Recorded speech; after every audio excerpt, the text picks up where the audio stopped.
21 কোটির প্রেমের গল্প এখন 50 কোটিতে পৌঁছে গেছে। হয়তো দিনে দিনে সংখ্যাটা বাড়তেই থাকবে।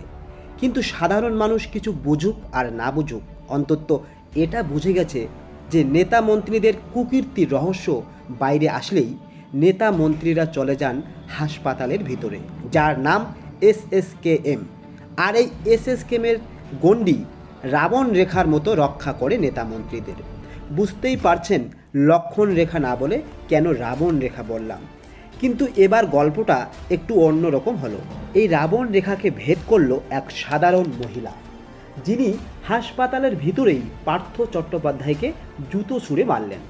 সাংবাদিকরা সেই মহিলাকে যখন প্রশ্ন করেন যে তিনি কেন প্রাক্তন মন্ত্রীকে জুতো ছুঁড়ে মারলেন, তখনই সেই মহিলা স্পষ্টভাবে জানিয়ে দেন যে কত মানুষ খেতে পাচ্ছেন না, কত মানুষকে চাকরি দেবে বলে লক্ষ লক্ষ টাকা নিয়ে বসে আছেন ইনি। সেই টাকা দিয়ে ফ্ল্যাট কিনছেন, ফ্ল্যাটে ফুর্তি করছেন। ফুর্তি করা বলতে হয়তো তিনি 21 কোটির প্রেমের গল্পের কথাই বলতে চেয়েছেন। যাই হোক, আপনাদের সবার কাছে আমার একটি প্রশ্ন থাকলো, পার্থ চট্টোপাধ্যায়কে জুতো ছুঁড়ে মেরে সেই মহিলা কি ঠিক করেছেন?